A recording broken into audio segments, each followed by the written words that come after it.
سے عبرتناک مثال اساف اور نائلہ کے بتوں کی ہے۔ ان کا قصہ یہ ہے کہ عہد جاہلیت میں اساف قبیلے بنی جرہم کا ایک مرد تھا جس کا پورا نام اساف بن یالا تھا، اور نائلہ ایک عورت تھی، اس کا پورا نام نائلہ بنت زید تھا۔ یہ بھی جرہم قبیلے سے تھی۔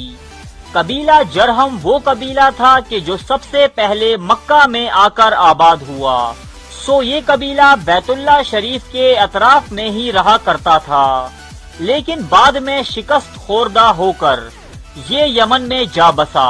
اب یہ دونوں یعنی اساف اور نائلہ یمن میں ہی رہا کرتے، ان کے بیچ ناجائز تعلقات تھے۔ ایک مرتبہ قافلے کے ساتھ حج کرنے دونوں مکہ آئے۔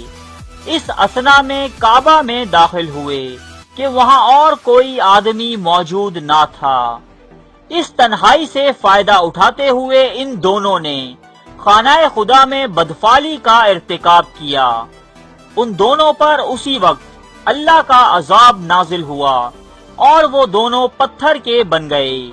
جب دوسرے لوگ خانہ کعبہ کے اندر گئے اور انہیں اس حالت میں پتھر بنے دیکھا تو لوگوں نے انہیں خانہ کعبہ سے اٹھایا اور باہر لا کر رکھ دیا تاکہ آنے جانے والے لوگ ان کے دردناک انجام سے عبرت حاصل کریں۔ لیکن دوستو، اس عمل کا نتیجہ کچھ اور ہی نکلا۔ مکہ کے لوگوں نے اساف کے بت کو اٹھا کر صفا کے مقام پر رکھ دیا، جبکہ نائلہ کے بت کو مروہ کے مقام پر، اور ان کی سزا یہ تجویز کی گئی کہ جو بھی شخص صفا و مروہ پر جائے ان دونوں کے ایک ایک جوتا رسید کرے۔ ایک دو نسلوں تک تو یہ عمل جاری رہا۔ پھر لوگوں نے انہیں جوتے کے بجائے تھپڑ رسید کرنا شروع کر دیے۔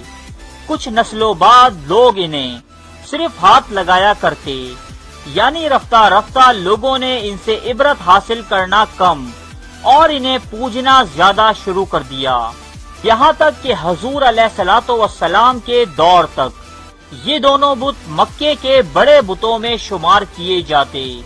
لوگ ان کے آگے سجدے کیا کرتے اور قربانی بھی چڑھاتے۔